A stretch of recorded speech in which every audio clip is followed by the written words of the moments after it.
కోట్లాది మంది హిందువుల శతాబ్దాల కళ, 500 ఏళ్ల సుదీర్ఘ పోరాటం, వీటన్నిటి ఫలితంగా వెలసిన పవిత్ర క్షేత్రమే అయోధ్య రామమందిరం. బాలరాముడి దర్శనం కోసం దేశం నలుమూలల నుంచి వచ్చిన భక్తులు తమ కష్టార్జితాన్ని దాచుకొని రూపాయి రూపాయి విరాళంగా ఇచ్చారు.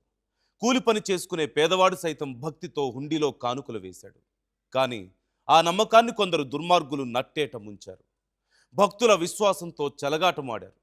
బాలరాముడి చెంతకు చేరాల్సిన కోట్లాది రూపాయల సొమ్ము కేటుగాళ్ల జేబుల్లోకి వెళ్ళింది. ఒకటి కాదు, రెండు కాదు, 40 రోజుల్లో ఏకంగా 70 సార్లు చోరీ జరిగింది. ఈ దారుణం వెనుకున్న ఆ దొంగల ముఠా ఎవరు? సిట్ దర్యాప్తులో ఎలాంటి సంచలన నిజాలు బయటపడ్డాయి? ఇంత జరుగుతున్నా రామాలయ ట్రస్ట్ నిర్వాహకులు ఏం చేస్తున్నారు? ఈ వీడియోలో కంప్లీట్గా తెలుసుకోబోతున్నాం. అయోధ్య రామాలయ విరాళాల లెక్కింపులో తేడాలు వస్తున్నాయని, హుండీ కలెక్షన్స్ మాయమవుతున్నాయని అనుమానాలు రావడంతో స్పెషల్ ఇన్వెస్టిగేషన్ టీం సిట్ రంగంలోకి దిగింది. దర్యాప్తు స్టార్ట్ అయినప్పటి నుంచి ఒక్కొక్కటిగా సంచలన నిజాలు బయటపడుతున్నాయి. సీసీటీవీ ఫోటేజ్, ఇతర టెక్నికల్ ఎవిడెన్స్ ప్రకారం ఈ ఏడాది ఏప్రిల్ 27 నుంచి జూన్ 5 వరకు, అంటే కేవలం 40 రోజుల్లోనే దాదాపుగా 70 సార్లు చోరీలు జరిగాయి. రోజుకి 1 లేదా 2 సార్లు చొప్పున అక్కడ పనిచేస్తున్న ఉద్యోగులే వరుసగా విరాళాలు కాజేశారు. భగవంతుడి సొమ్ముని దొంగిలించడానికి ఆ కిరాతకులకు అసలు భయమే వేయలేదు. ఈ కేసులో సిట్ అధికారులు ఇప్పటిదాకా 8 మందిని అరెస్ట్ చేశారు. నిందితుల నుంచి దాదాపు 80 లక్షల రూపాయల నగదును స్వాధీనం చేసుకున్నారు.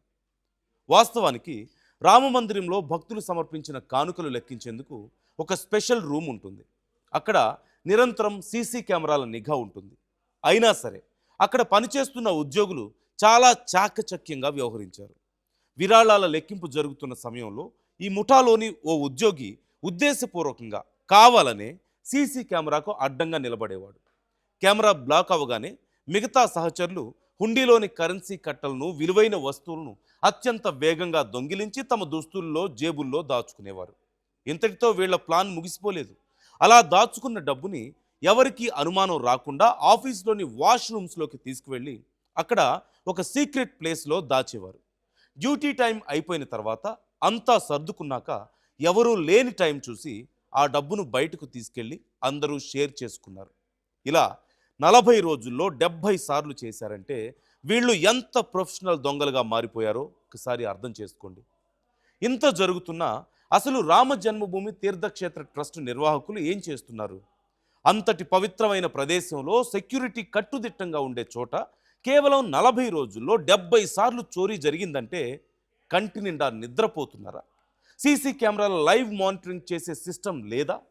ఒక ఉద్యోగి పదే పదే కెమెరాకు అడ్డంగా నిలబడుతుంటే కంట్రోల్ రూమ్లో ఉన్న సెక్యూరిటీ ఆఫీసర్స్ ఏం చేస్తున్నారు అనే ప్రశ్నలకు మాత్రం ఇంకా సమాధానం లేదు. మరొక షాకింగ్ విషయం ఏంటంటే కేవలం విరాళాల లెక్కింపు గదిలోనే కాదు, హుండీల్లో వచ్చిన క్యాష్ను బ్యాంకులకు తరలించే సమయంలో కూడా ఈ ముఠా ఉంది. బ్యాంకు డిపాజిట్ చేసే అమౌంట్లో కూడా కొంత మొత్తాన్ని పక్కకు మళ్లించి కాజేశారు. అంటే నగదు లెక్కింపు, దాని సెక్యూరిటీ, బ్యాంకులో జమ చేసే మొత్తం ప్రాసెస్లో లూప్ హోల్స్ ఉన్నాయనేది చాలా క్లియర్గా ఇక్కడ మనకు అర్థం అవుతుంది. ఇంత పెద్ద లూప్ హోల్స్ ఉంటే ట్రస్ట్ బోర్డు ఎందుకు గమనించలేకపోయింది? ఇది ముమ్మాటికి నిర్వాహకుల నిర్లక్ష్యం కాదా? దీనికి సమాధానం ఎవరు చెప్తారు? కేవలం పేపర్ కరెన్సీ మాత్రమే కాదు, సామాన్య భక్తులు ఎంతో భక్తితో సమర్పించిన బంగారు, వెండి ఆభరణాలు కూడా మాయమయ్యాయి.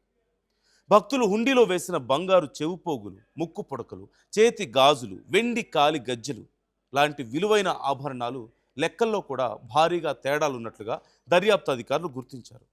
అసలు ఎంత బంగారం వచ్చింది, ఎంత లెక్కల్లో చూపించారు, ఎంత మాయమైంది అనే కోణంలో సిట్టు విచారణ కొనసాగుతుంది. అయితే మాయమైన ఈ ఆభరణాల మొత్తం విలువ ఎంత, వాటి పరిమాణం ఎంత అనే వివరాలను అధికారులు ఇంకా అఫీషియల్గా వెల్లడించలేదు. దొంగిలించిన బంగారాన్ని ఎక్కడైనా దాచారా లేక అమ్మేశారా అనే కోణంలో కూడా ఇప్పుడు విచారణ జరుగుతుంది. సిట్ రిపోర్ట్ ఆధారంగా పోలీసు కేసు నమోదు చేసి ఇప్పటిదాకా 8 మందిని అరెస్ట్ చేశారు. వారిని కోర్టులో హాజరుపరచగా కోర్టు వారిని జూన్ 29 వరకు పోలీస్ కస్టడీకి అప్పగించింది. అయితే ఇక్కడే ఒక సంచలన విషయం వెలుగులోకి వచ్చింది. అరెస్ట్ అయిన వారిలో రామ జన్మభూమి తీర్థక్షేత్ర ట్రస్ట్ ప్రధాన కార్యదర్శి చంపత్ రాయ్కి గతంలో డ్రైవర్గా పనిచేసిన టిన్ను యాదవ్ అనే వ్యక్తి కూడా ఉన్నాడు. ఈ ఆరోపణల నేపథ్యంలోనే ట్రస్ట్ ప్రధాన కార్యదర్శి చంపత్ రాయ్ అలాగే ట్రస్టీ అనిల్ మిశ్రా తమ పదవులకు రిజైన్ చేశారు. వీళ్ల పేర్లు ప్రస్తుతానికి ఎఫ్ఐఆర్లో లేకపోయినప్పటికీ అరెస్ట్ అయిన కొందరు నిందితులు వీరికి అత్యంత సన్నిహితులు, నమ్మకస్తులు కావడంతో నైతిక బాధ్యత వహిస్తూ వీళ్లు తమ పదవులకు రాజీనామా చేసినట్లుగా తెలుస్తోంది. మరోవైపు ఈ విరాళాల చోరీ ఘటనపై ఉత్తరప్రదేశ్ సీఎం యోగి ఆదిత్యనాథ్ కూడా చాలా సీరియస్గా స్పందించారు. ప్రజల విశ్వాసంతో, భక్తుల నమ్మకంతో చెలగాటమాడిన వారిని ఎట్టి పరిస్థితుల్లోనూ వదిలిపెట్టము అన్నారు. దోషులు ఎంతటి వారైనా సరే కఠిన శిక్షను అనుభవించాల్సిందేనంటూ తేల్చి చెప్పారు. ప్రస్తుతం ఈ వ్యవహారంపై దేశవ్యాప్తంగా ప్రజల నుంచి తీవ్రంగా విమర్శలు వస్తున్నాయి. భారత్లో ప్రముఖ ఆధ్యాత్మిక కేంద్రమైన అయోధ్య రామాలయంలో ట్రాన్స్పరసీ అండ్ సెక్యూరిటీపై ఎన్నో ప్రశ్నలు తలెత్తుతున్నాయి. భవిష్యత్తులో ఇలాంటివి జరగకుండా ఉండాలంటే టెక్నాలజీని మరింతగా వాడుకోవాలి, ఆడిటింగ్ పక్కాగా జరగాలి. ప్రస్తుతం ఈ వ్యవహారంపై ఇంకా సిట్ దర్యాప్తు కొనసాగుతుంది. కస్టడీలో ఉన్న నిందితులను విచారిస్తే ఈ స్కామ్ వెనక ఇంకా ఎంతమంది పెద్ద తలకాయలు ఉన్నాయో, ఇంకా మరిన్ని సంచలన విషయాలు వెలుగులోకి వస్తాయో చూడాలి. మరి అయోధ్య రామ మందిరంలో జరిగిన ఈ భారీ విరాళాల చోరీపై అలాగే ట్రస్ట్ నిర్వాహకుల నిర్లక్ష్యంపై మీ అభిప్రాయం ఏంటి? కామెంట్ చేయండి. ఇలాంటి మరిన్ని ఇంట్రెస్టింగ్ అప్డేట్స్ కోసం మన ఆర్ స్ట్రీమ్ ఛానల్ను ఇప్పుడే సబ్స్క్రైబ్ చేసుకోండి. కోట్లాది మంది హిందువుల శతాబ్దాల కళ, 500 ఏళ్ల సుదీర్ఘ పోరాటం, వీటన్నిటి ఫలితంగా వెలసిన పవిత్ర క్షేత్రమే అయోధ్య రామ మందిరం. బాలరాముడి దర్శనం కోసం దేశం నలుమూలల నుంచి వచ్చిన భక్తులు తమ కష్టార్జితాన్ని దాచుకొని రూపాయి రూపాయి విరాళంగా ఇచ్చారు. కూలి పని చేసుకునే పేదవాడు సైతం భక్తితో హుండీలో కానుకలు వేశాడు. కానీ ఆ నమ్మకాన్ని కొందరు దుర్మార్గులు నట్టేట ముంచారు. భక్తుల విశ్వాసంతో చెలగాటమాడారు. బాలరాముడి చెంతకు చేరాల్సిన కోట్లాది రూపాయల సొమ్ము కేటుగాళ్ల జేబుల్లోకి వెళ్ళింది. ఒకటి కాదు, రెండు కాదు, 40 రోజుల్లో ఏకంగా 70 సార్లు చోరీ జరిగింది. ఈ దారుణం వెనుకున్న ఆ దొంగల ముఠా ఎవరు? సిట్ దర్యాప్తులో ఎలాంటి సంచలన నిజాలు బయటపడ్డాయి? ఇంత జరుగుతున్నా రామాలయ ట్రస్ట్ నిర్వాహకులు ఏం చేస్తున్నారు? ఈ వీడియోలో కంప్లీట్గా తెలుసుకోబోతున్నాం. అయోధ్య రామాలయ విరాళాల లెక్కింపులో తేడాలు వస్తున్నాయని, హుండీ కలెక్షన్స్ మాయం అవుతున్నాయని అనుమానాలు రావడంతో స్పెషల్ ఇన్వెస్టిగేషన్ టీం సిట్ రంగంలోకి దిగింది.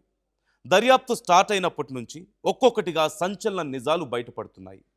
సీసీటీవీ ఫోటేజ్, ఇతర టెక్నికల్ ఎవిడెన్స్ ప్రకారం ఈ ఏడాది ఏప్రిల్ 27 నుంచి జూన్ 5 వరకు, అంటే కేవలం 40 రోజుల్లోనే దాదాపుగా 70 సార్లు చోరీలు జరిగాయి.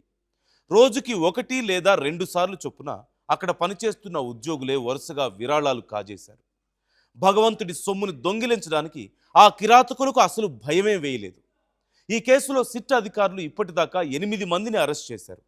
నిందితుల నుంచి దాదాపు 80 లక్షల రూపాయల నగదును స్వాధీనం చేసుకున్నారు. వాస్తవానికి రామమందిరంలో భక్తులు సమర్పించిన కానుకలు లెక్కించేందుకు ఒక స్పెషల్ రూమ్ ఉంటుంది. అక్కడ నిరంతరం సీసీ కెమెరాల నిఘా ఉంటుంది. అయినా సరే అక్కడ పనిచేస్తున్న ఉద్యోగులు చాలా చాకచక్యంగా వ్యవహరించారు. విరాళాల లెక్కింపు జరుగుతున్న సమయంలో ఈ ముఠాలోని ఓ ఉద్యోగి ఉద్దేశపూర్వకంగా కావాలనే సీసీ కెమెరాకు అడ్డంగా నిలబడేవాడు.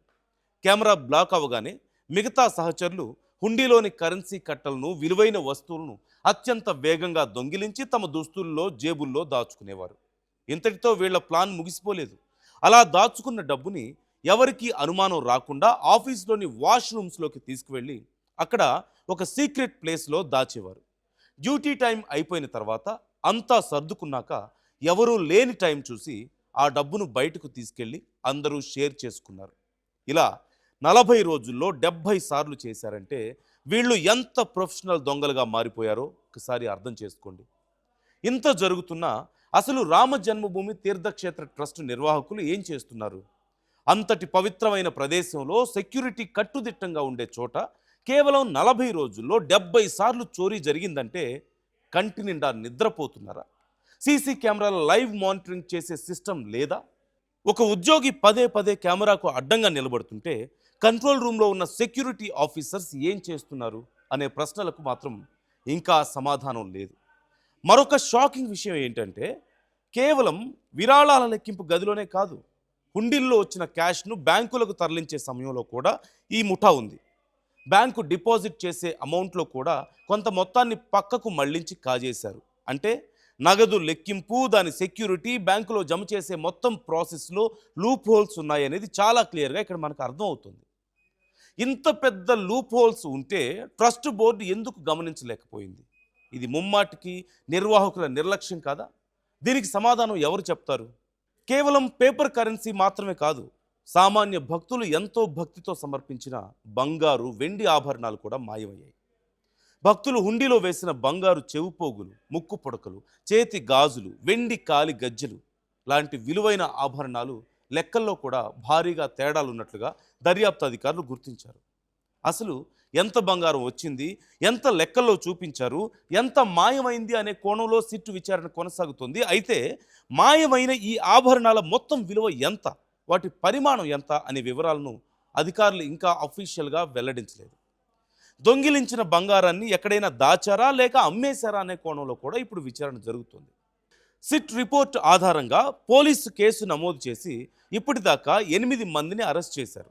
వారిని కోర్టులో హాజరుపరచగా కోర్టు వారిని జూన్ 29 వరకు పోలీస్ కస్టడీకి అప్పగించింది. అయితే ఇక్కడే ఒక సంచలన విషయం వెలుగులోకి వచ్చింది. అరెస్ట్ అయిన వారిలో రామ జన్మభూమి తీర్థక్షేత్ర ట్రస్ట్ ప్రధాన కార్యదర్శి చంపత్ రాయ్కి గతంలో డ్రైవర్గా పనిచేసిన టిన్ను యాదవ్ అనే వ్యక్తి కూడా ఉన్నాడు. ఈ ఆరోపణల నేపథ్యంలోనే ట్రస్ట్ ప్రధాన కార్యదర్శి చంపత్ రాయ్ అలాగే ట్రస్టీ అనిల్ మిశ్రా తమ పదవులకు రిజైన్ చేశారు. వీళ్ల పేర్లు ప్రస్తుతానికి ఎఫ్ఐఆర్లో లేకపోయినప్పటికీ అరెస్ట్ అయిన కొందరు నిందితులు వీరికి అత్యంత సన్నిహితులు, నమ్మకస్తులు కావడంతో నైతిక బాధ్యత వహిస్తూ వీళ్లు తమ పదవులకు రాజీనామా చేసినట్లుగా తెలుస్తోంది. మరోవైపు ఈ విరాళాల చోరీ ఘటనపై ఉత్తరప్రదేశ్ సీఎం యోగి ఆదిత్యనాథ్ కూడా చాలా సీరియస్గా స్పందించారు. ప్రజల విశ్వాసంతో, భక్తుల నమ్మకంతో చెలగాటు వాడిన వారిని ఎట్టి పరిస్థితుల్లోనూ వదిలిపెట్టము అన్నారు. దోషులు ఎంతటి వారైనా సరే కఠిన శిక్షను అనుభవించాల్సిందేనంటూ తేల్చి చెప్పారు.